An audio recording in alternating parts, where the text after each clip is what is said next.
Welcome back, everybody. This is Trails of Cold Steel. When we left off, we were in the middle of a cutscene at the end of our field study. Let's go ahead and continue with that. With both organizations posing sizable threats to our operation, that information alone makes this all worthwhile. A valid point. Should we proceed as planned, then? Of course. The tyrant must yet face the merciless hammer of judgment. Yes. May his lofty ambitions be crushed to dust and swept away.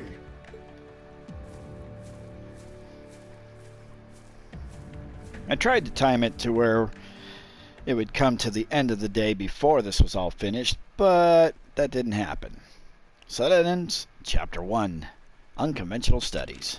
Ooh, you're moving up in the world. So, we should have received 14 I've got a AP, little reward here for you. which we did, because we got that extra +1 on there. Drinks are on me someday. Perfect. And You guys are the best. S grade. That's what we're looking for. Nice. Very nice. Let's go ahead and save our game.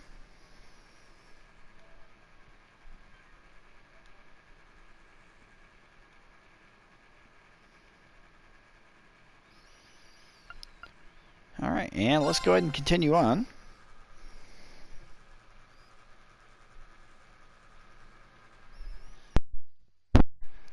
To May 22nd.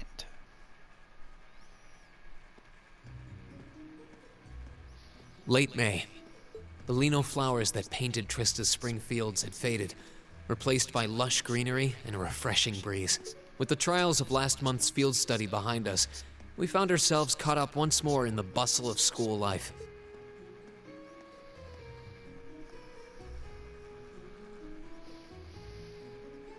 Both our combat training and academic studies continued to become more and more demanding. But May also heralded the beginning of specialist classes, more befitting a military academy. Is that right?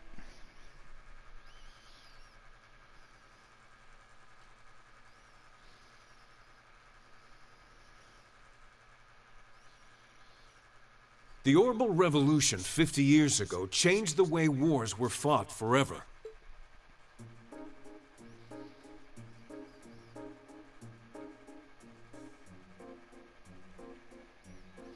There are a number of reasons for this fundamental change, but 4 factors in particular that I would argue to be the most important. The first is the invention of orbital guns, cannons, and other weaponry. The increased accuracy of these weapons, as well as their ease of maintenance and manufacture, instantly rendered all other firearms obsolete. The second factor is the associated mechanization of the military. Orbital technology led to the formation of armored divisions made up of tanks and armored cars. The impact this new kind of tactical unit had on the battlefield, with its enhanced offense, defense, and mobility, cannot be overstated. The third factor is the invention of airships. Warships that rely on the gravity manipulation ability of a flight field to remain in the air simply did not exist before the revolution. The sudden addition of a whole new dimension to war, the sky, made countless new strategies viable that were previously unimaginable. And the last factor is the creation of an entirely new practical science, which may be the biggest, most important change of all. Without orbital technology, such a concept would scarcely even have been conceivable, but now we'd be virtually crippled without it. Reen Schwarzer, can you tell the class what that new scientific breakthrough was? I believe I can. Something only possible after orbital revolution, which revolutionized warfare. For this, what we're going to want to pick is orbital communications.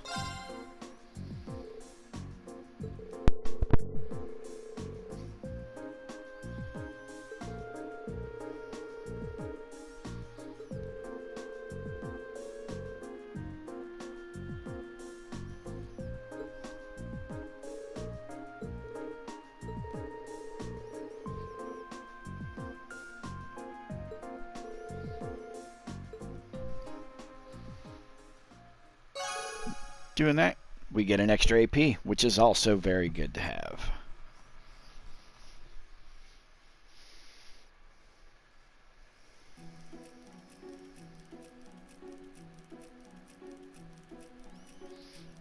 I miss doing cooking classes in high Why school. did Lady Laura have to be placed in a class like that? I was truly looking forward to studying alongside her. Is that girl next to her not the one who scored the highest on the entrance exam? I believe so, though I also hear she's a mere commoner.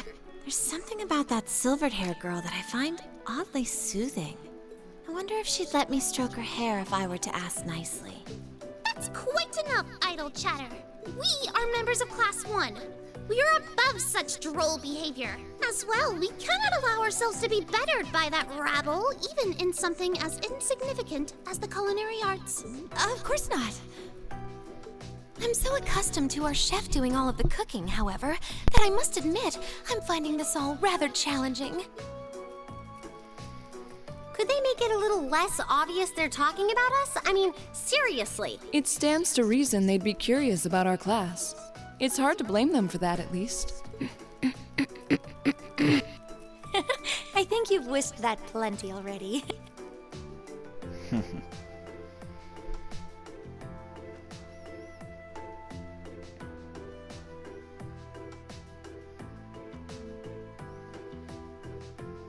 feel like I'm finally getting the hang of using an orbital computer. Likewise. I was lost at first, but it's slowly beginning to make more sense.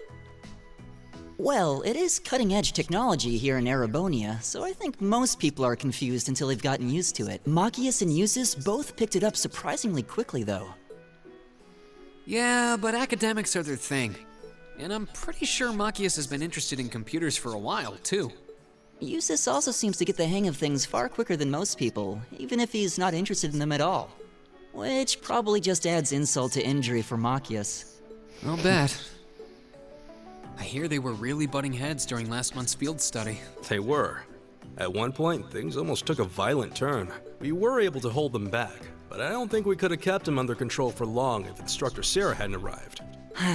We really need to do something about them, but I have no idea what. I don't either, but you're right. This has gone on for way too long as it is.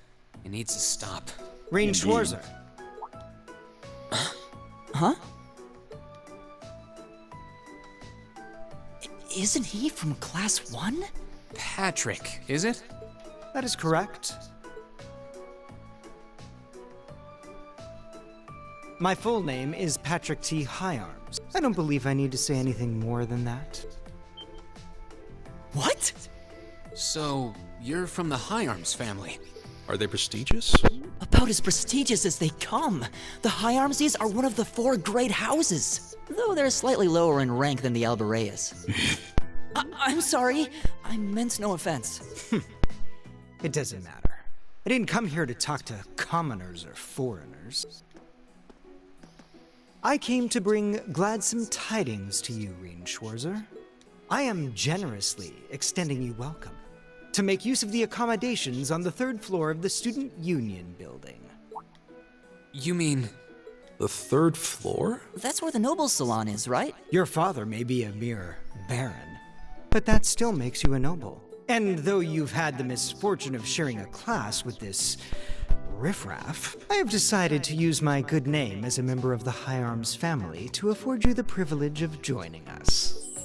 I do hope you appreciate it. No, not really. Well, how can I turn him down politely? This hardly strikes me as the best place to be recruiting new members.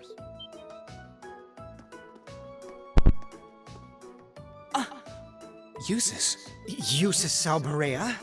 I wasn't aware the 3rd son of the Higharms family counted playing factions among his hobbies. If you wished for company in the salon, should you not have come to me first? You? You've been invited countless times. You simply choose not to come, despite there being no shortage of second years practically begging for your company. I have no interest. Suit yourself then. But you, Schwarzer, make sure you think long and hard about this. If you care about your future, you need to start thinking about the connections you're making and the sides you're taking.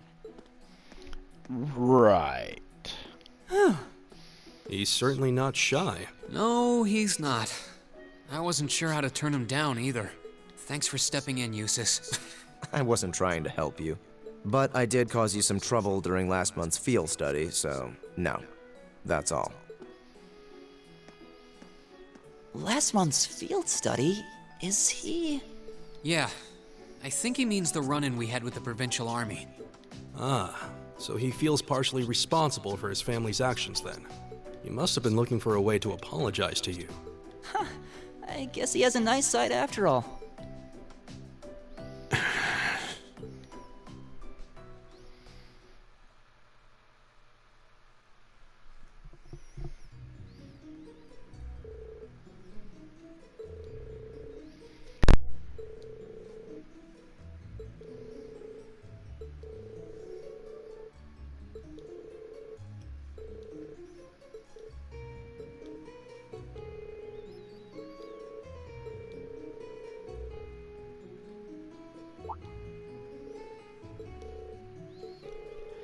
Yep, even in a military school, midterms.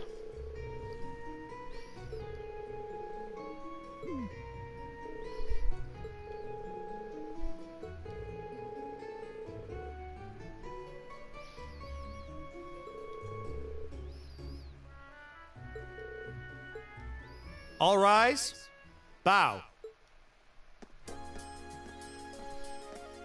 Well, I'll see you later, Reen. Later. Oh, are you two going to club activities today? Yeah, I am. Did you want to have dinner together later? We've been eating in the cafeteria an awful lot lately, so maybe we could go to the cafe in Trista today for a change of scenery? Sounds good to me. You want to just meet up in the entrance hall later? Sure. See you then.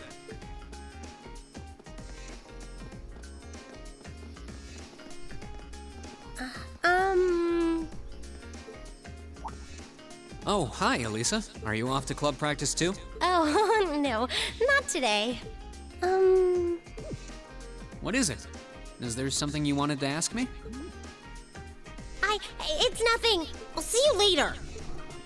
Maybe you wanted to come with us too? Did you do something else to upset her? Not that I'm aware of. Although, I suppose it's possible I did something wrong without even realizing it. Knowing her.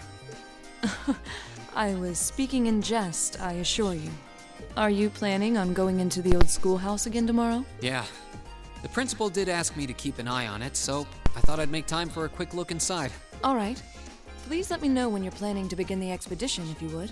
I have club activities tomorrow, but as far as I'm concerned, the old schoolhouse takes priority. Thanks. I'll let you know. Excellent. I'll see you tomorrow then.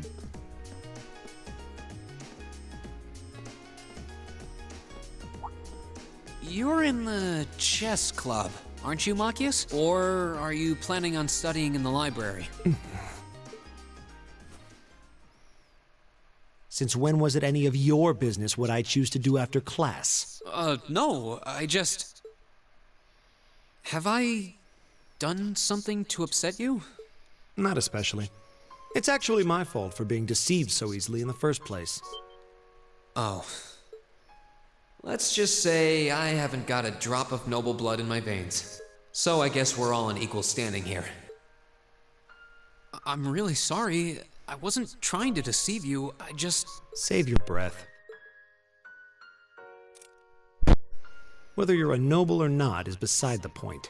The bottom line is you lied to me, and I simply cannot trust those who lie. No, he didn't necessarily lie to you. That's all there is to it.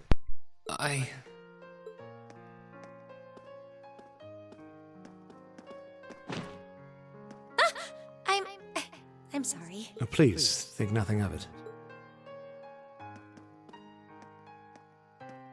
Oh, am I intruding? Oh, no, not at all. Did you need something? I accidentally left one of my textbooks in my desk, so I came back to fetch it.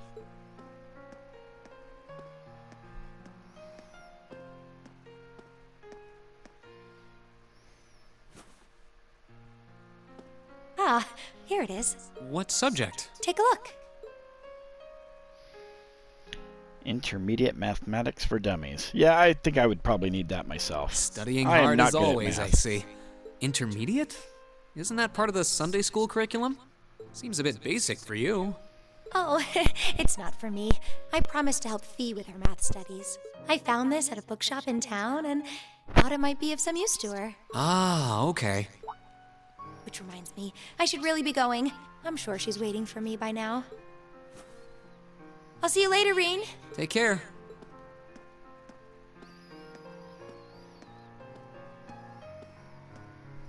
And don't worry.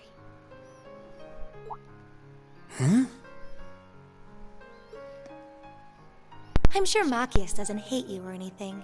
If you can find some way of making him realize how you feel, I'm sure he'll understand. It's just getting through to him that might be tough. Yeah, he seems a bit thick-skulled, doesn't he? Yeah.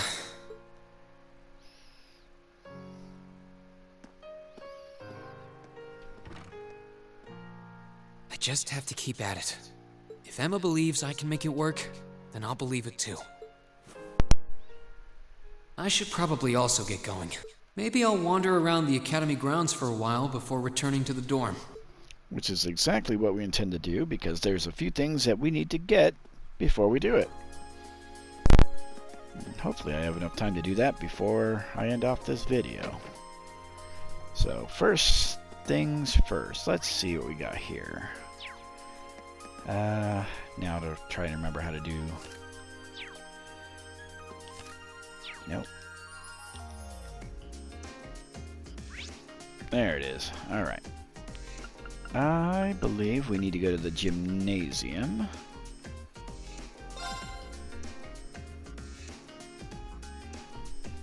Because there's a character note that we can get here. Upgraded. We need to look for a character by the name of Casper. Not in there. In here? No? Yeah, can't enter there.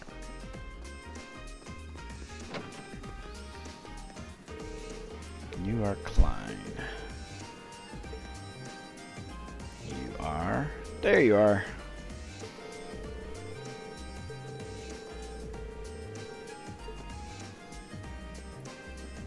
Alright, just by talking to him, that's supposed to update his character note. And we got an extra event to go to. We need to go to the old schoolhouse for this one. So, I believe that's the student union? No, she's in front of the old school.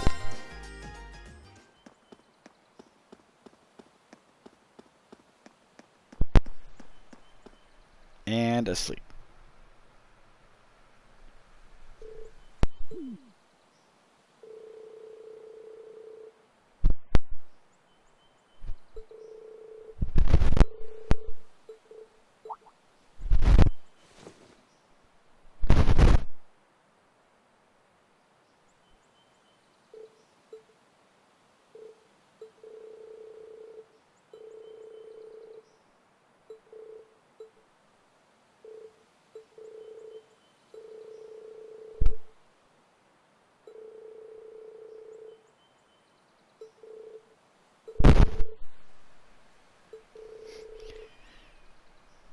You get sweets for sleeping in the infirmary.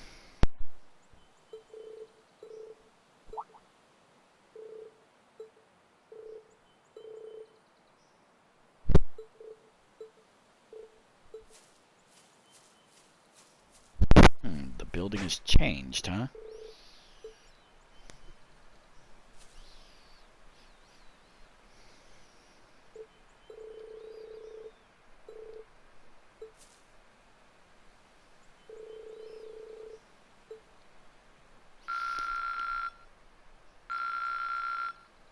Some extra link levels, those are good. Alright, and I believe we have one more thing to do before we turn in for the day. And for this, I think we need to go to the... Let me just double check my notes here. Yeah.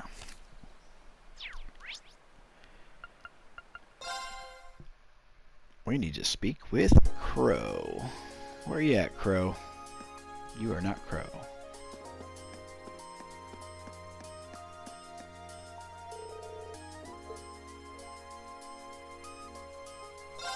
And we want to stay outside.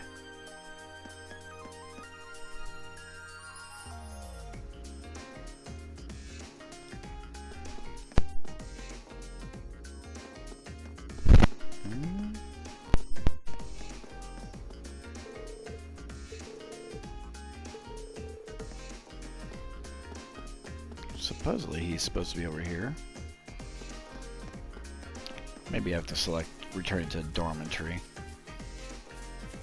All my notes said was that he's at the entrance. Let's have a quick look around everywhere else. He's not over here. No, that's useless. He's not behind this building, is he? No? Alright.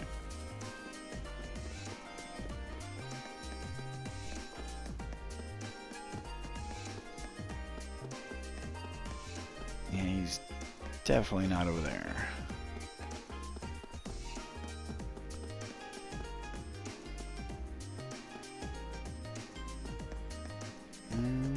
Nope. Well, let's select go to the dormitory. Hopefully that'll do it.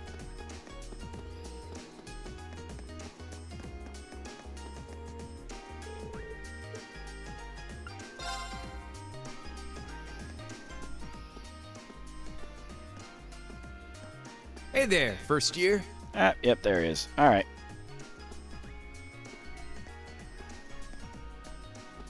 Oh, it's you. I'm not going to play along with your scams this time, so you might as well be on your way. I wasn't trying to hustle you before, honest. Did you, figure out how I did it, though?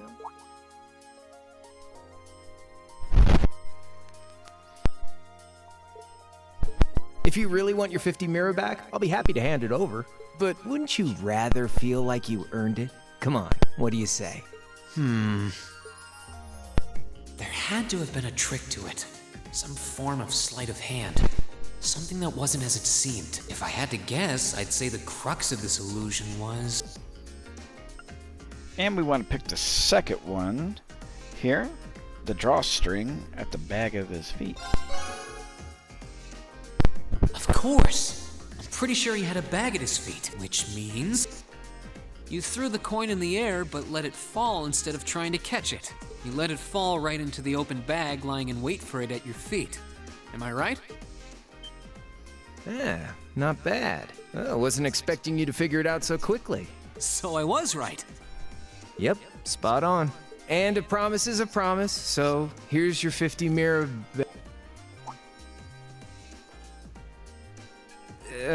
sorry. I've only got... It's fine. Just forget it. It's only 50 mira. Oh, really? Well, that's mighty generous. Hey! Stop trying to leech money off innocent first years, you louse. Oh, crap. It's the she-devil. What? The she-devil.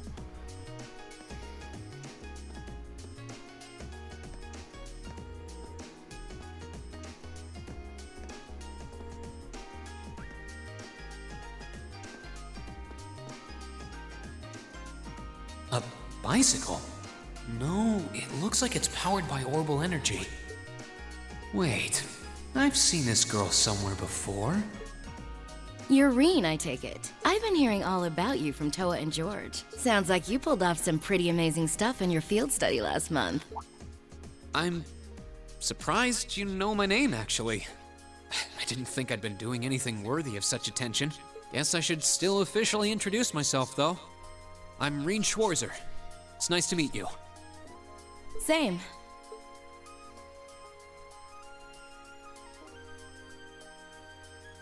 Angelica. I'm Angelica. Angelica Ragnar. Glad I could finally make your acquaintance.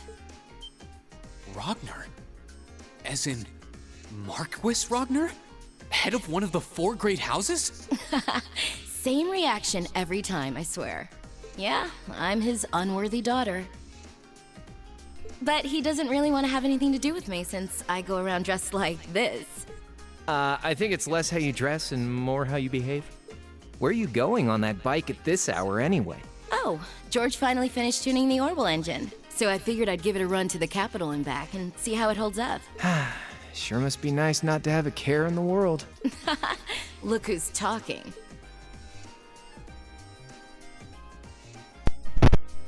So you do ride it like a bike. Wow. Well, catch you later. I'm thinking of putting in a request for you sometime. If I do, I'd sure appreciate a swift response.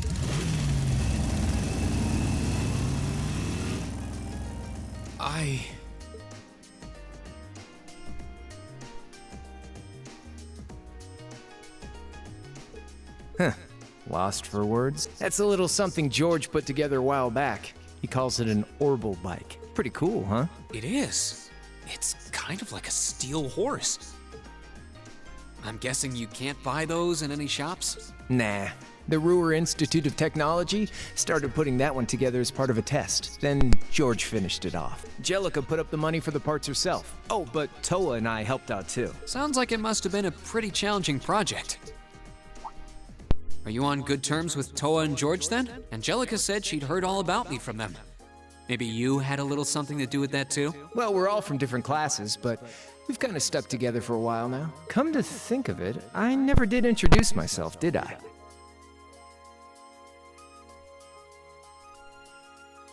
Name's Crow Armbrust, second year, class 5. I'm sure I'll catch you around again. Later.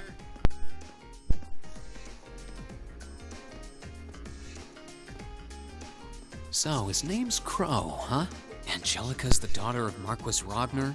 Toa's the student council president. George is head of the engineering club. It seems like every second year I meet is somebody important. Alright, and with that, we're ending off this episode. When we come back, we're going to start the next chapter. Until then, this is Eric IX. This is Trails of Cold Steel. We'll see you again.